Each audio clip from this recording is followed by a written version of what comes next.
Awesome. Mike's Daily Podcast.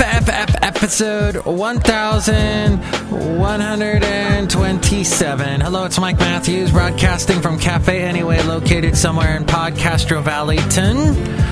Today, we hear from Chely Shoehart, Floyd the Floorman, John Deere the engineer, plus the return of the much-loved segment that's called Mike's Daily Podcast. No, it's not called that. It's called This Is Interesting, where we have an interesting story to bring you.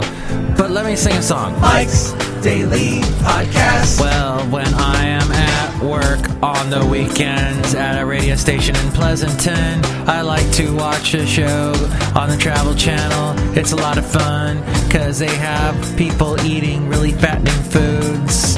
And you might be going, Mike, why is that so fun for you?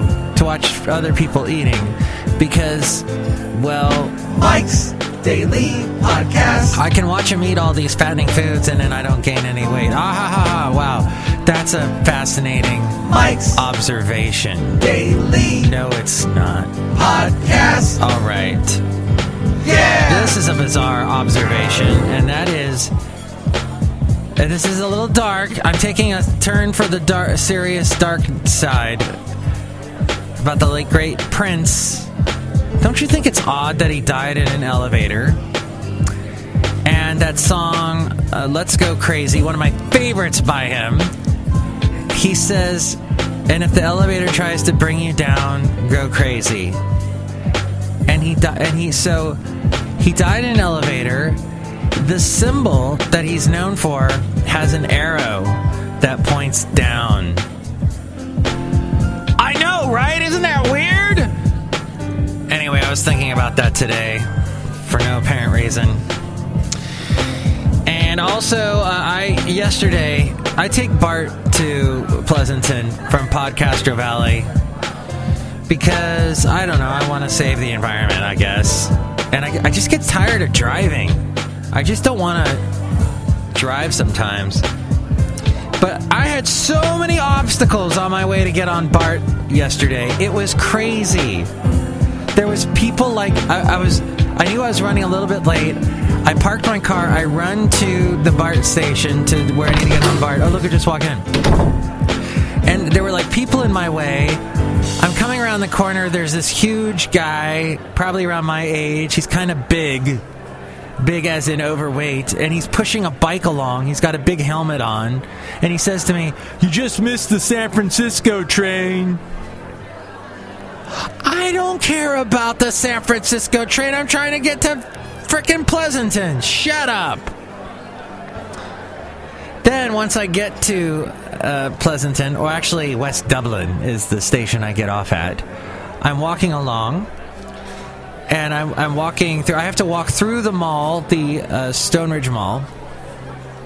That's where I usually stop at the Nestle Toll House little booth thingy and get myself a fattening drink of some sort of blended drink. Yesterday, the cute young girl in her little tight, whatever you call them, pants.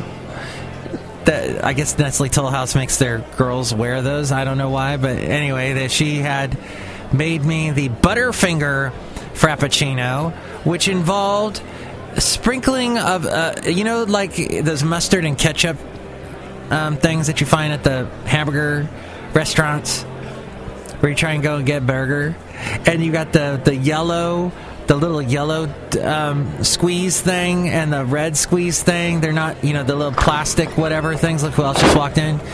They, at Toll House Cookies, instead have a peanut butter one that they sprinkle on the Butterfingers drink. And it is made of, I asked her, what's it made of? What's in there? And she goes, the peanut butter sprinkle thing. I'm like, how you liquefy peanut butter?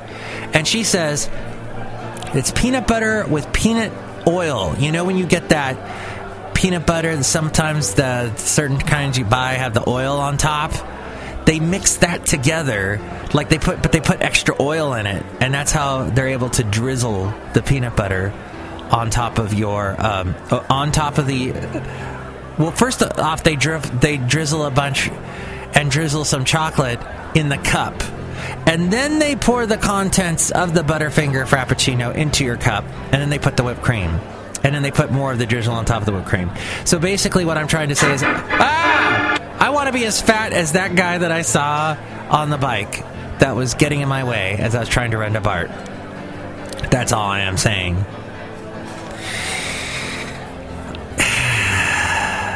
It was so good, though. I stopped by there again, saw the same girl, and I stopped by there today and got their turtle Frappuccino, which I guess they throw pecans in and caramel and chocolate. Caramel drizzle and chocolate drizzle. Isn't that more information than you wanted? There was a Toll House cookie place that opened. Nestle owns these. And I hope Nestle's giving all their employees free Nespresso machines. That'd be nice. This one in Alabama that used to be near the radio station I worked for in Athens, Alabama, near Huntsville, Alabama, it closed up. It opened and then closed within a couple of months, so I don't know what happened there, but it's so nice to have one so close to me here in Pleasanton, where I work, to make me fat. But as I was walking as fast as I could out of the mall to work, because I have to walk, there's a mall in between the BART station, the Bay Area Rapid Transit station, and where I work. So I walk from the station through the mall and then to my job with, somehow miraculously, after walking through the mall, I have a fattening Frappuccino drink in my hand. And as I am walking to the station, I'm walking through the parking lot of the mall, I see a guy driving by in a Camaro. He's a young kid. Let's call him Kid Camaro, because it's a cool name.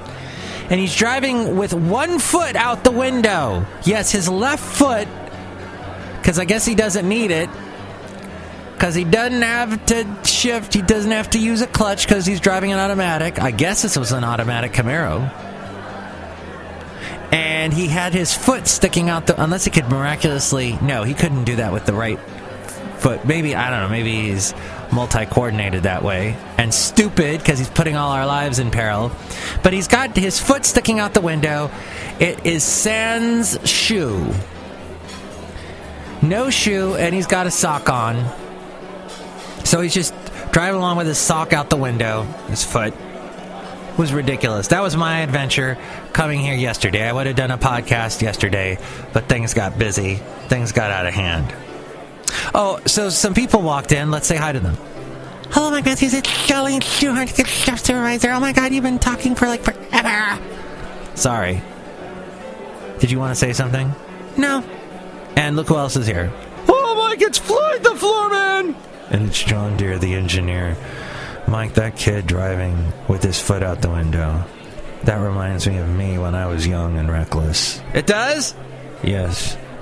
And doing things that were highly illegal. Is that illegal? Yeah, pretty much. Well, I would also like to point out, I'm looking at the news today. There's nothing really in the news that I really want to talk about. It says the son of Osama bin Laden threatens revenge for his father's death. In a new audio message posted online, Hamza bin Laden promised to continue the fight against the U.S. and its allies. Oh. I'm so scared. What is How did he survive all the bombings and drone attacks and everything that we've done? That's bizarre. And that's about it. Yeah. Oh, it says a rare owl was killed? Huh. Patrols up in New Mexico, they're searching for suspects who shot a rare species of owl. You know, I hate that, because I was walking Basil the Boxer last night in the Fairmont Ridge area of Podcastro Valley, and I could hear owls all over the place. It was so nice. Why attack the owls? I wanted to point something else out about, well, not about the Bay Area, but about something about where I used to live in Alabama. Turns out my friends Bob and Georgia passed through where I used to live in Alabama. And I lived in Harvest, near Huntsville, Alabama. And they passed through, and they sent me a text with a picture of what's really popular in Huntsville is their space center, their NASA center, because they built the Saturn rocket there.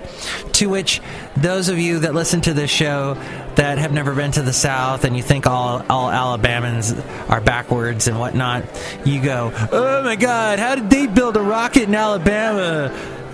That's like a contradiction. No. Frickin' Werner von Braun moved there and created a whole... He liked Alabama because it reminded him of Germany, and they could build rockets and stuff in secrecy there. Because not everybody blabs their heads off. Like they do here at Cafe Anyway. All these people talking behind me, they're talking about me! So a guy that I work with here at this radio station in Pleasanton decided to recite practically the entire stand-up routine of Louis C.K. He saw Louis C.K. in Oakland last night at the Oracle Theater, the same exact spot where the Warriors lost their final game. In fact, Louis C.K. made some joke about that. Like, hey, that must have sucked for you people, the people that were here that night watching the game, and here are all these guys from Cleveland celebrating down on the floor, and everybody in the entire building is like, oh, it should have been us. Anyway, he made some joke out of that. But it suddenly made me realize that people, back when I was a kid, when you were talking about, oh, hey, there was this great movie or this great comedian, and he said this funny thing, or they said this funny thing in the movie or on TV, you would recite the entire thing. You would try and think of it from memory and then recite it. Whereas millennials today, particularly Haley, who we have not done a Daily Haley with lately, but that's because it's been so stressful at work. I will, at some point, do one with Haley yet again. Not this work, but the other work. I have two different jobs. Haley doesn't try and explain something that he saw, because then, that will inevitably lead to the, oh, you had to be there statement. No, Haley pulls out his phone or grabs the nearest computer and looks up YouTube or whatever he can find wherever the information is found and shows it to me. We're like in the show me state now. When the millennials take over, it'll be the show me country. That's an interesting observation. And my final observation, you're welcome. This will be my final one for today. Is women all over now are getting the tattoos that are right behind the ear. They're like it's like a little tattoo right behind the ear. It used to be you put the little tattoo on your ankle because hardly anybody sees it around your ankle area. The Dixie Chicks, when they sold all those copies of the album Fly, they had a bunch of little chicken feet put all over their feet. For every millions of albums sold, they put the little chicken feet all over their feet and their ankle areas, because you don't really see that part of the area, or, unless you're a foot fetish guy who goes out to seek that part. But nowadays, women are putting a little tattoo behind the ear because they can cover it up with the hair and it's gone. So women basically, they're going the Mike Tyson route. Mike Tyson put the tattoos all over his head. Someday women will be doing the same thing. But women can get away with it now because they can hide it with the hair. Anyway, little tattoos. I would think that'd be more difficult for a tattoo artist to be able to do the little tattoo, because you got to be really exact and precise. And that's about all. I don't want to talk about Trump. I don't want to talk about Enrique Peña Nieto, Mexico's president, saying that there is no way his country would ever pay for a wall between it and the United States. He said similar things like that before. But Obama says, I can make it happen. I can make them do it. And my mom is a big Trump supporter. My mom was a big Trump supporter. I'm like, Mom, how on earth can Trump possibly... There's no way that he can make Mexico build a wall. She's like, oh, yeah, there's all kinds of ways they could do it, because she's drank the Kool-Aid, as all the Trump supporters have. At any rate, I want to thank you. I wanted to make some observation about politicians, too. About the whole... Yeah, it was about this whole... Okay, so the horrible thing that happened in Dallas... And the other horrible thing that happened in St. Paul and all that going on. And politicians were saying things like, it's time for healing. And I heard a lot of people snicker about that expression, that it's time for healing. There's nothing wrong with ever saying healing in any sense of in any manner, shape, or form. Healing is important. Our bodies need it. Our psyches need it. And God knows our world needs it. And there was a picture that went around the internet about someone giving a flower to a policeman at another protest. They gave a flower to the policeman, harking back to the 1960s when, you know, the students and hippies were putting flowers in the guns of the soldiers. Only in this case, in this picture, the policeman was gladly taking the flower. And that's the kind of world we should hope for. Is a world where we can understand each other and strive to understand each other. If it's a world of us and them, that is where we fall and we fail. And go to my website, MIKEs-DAILY-PODCAST.com. Wait, what the hell just happened there? I just said I had nothing more else to say in my little rant. And I wanted to mention my website before I got to the news segment. But yeah, there's links to the Amazon link if you want to buy something. Let's say perhaps you want to buy a book that talks about things in our world that we should change or whatever, or healing. You can go through that link at MIKEs-DAILY-PODCAST.com and buy whatever it was you're going to buy on Amazon, and that helps us out. There's also the PayPal if you'd like to help support the show that way. You'll get a special greeting from all the Cafe Anyway characters. And finally, all the podcast pictures. Speaking of which, today's podcast picture... And here's today's podcast picture. It's a little interaction between me and this lady right here. Hi, Mike. How y'all do? It's Benita, the rodeo queen. And then also my dog, Basil the boxer, are in this podcast picture. Benita, I would talk to you, but I got to do my news thing. All right, go ahead. All right, here we go. It's time now for This Is Interesting. This is interesting. Wow, this is interesting. Recently, of course, was the 4th of July. It was like a week ago, and a question has come to our minds here in the Bay Area. Yes, 4th of July sucks because of the sound pollution. I heard so many explosions, so many bombs bursting in air. It was so just annoying. Got so sick of it. But the other problem is, do fireworks pollute the Bay? Yes, this is a very interesting question. All around San Francisco Bay, during the 4th of July celebrations, brightly colored fireworks lit up the night sky. Fireworks are often set off over water, because setting them off over land creates a risk of fire. However, fireworks can cause so much pollution that some communities ban them over lakes used as drinking water resources. This according to Bay Crossings newspaper. After 2 fireworks shows over San Francisco Bay earlier this year, held as part of the Super Bowl festivities, several reports of fireworks pollution came in to the Baykeepers Pollution Hotline. The morning after the first fireworks display, swimmers in the water at San Francisco's aquatic park ran into significant plastic and cardboard debris. That day, National Park Service staff removed charred fuses, plastic, and cardboard pieces from the aquatic park beach, filling 4 50-gallon trash containers. Following the second fireworks show a week later, 30 more pounds of fireworks debris washed up at the aquatic beach.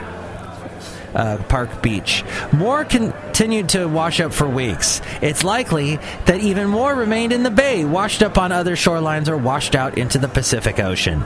This pollution doesn't have to happen. There are methods of preventing or at least minimizing pollution from fireworks. In fact, in San Diego, companies putting on fireworks displays are required to use practices that give maximum protection to the body of water below.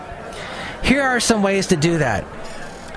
Replace perchlorate with less toxic substances. Perchlorate is a chemical used in fireworks to create bright flashes of light, but once perchlorate is in the water, it can harm people and wildlife. Alternative fireworks create bright flashes using less toxic substances.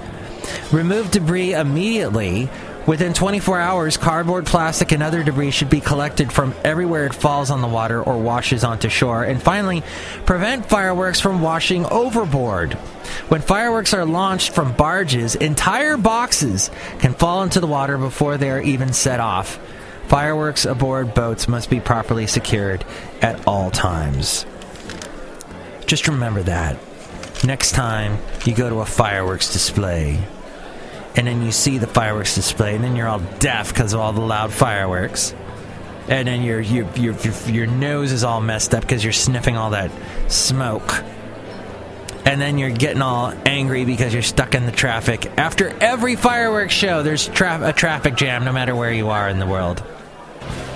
So just remember that. As we go outside a cafe anyway, we're bringing you Mike's Daily Podcast somewhere in Podcastro Valley. No traffic here today. Thanks to you, John Deere the engineer. No, it's actually because of Floyd the Floorman. He told everyone to not park in the parking lot so that he could clean it. That's right, Mike! I had to clean the floor because I'm Floyd the Floorman!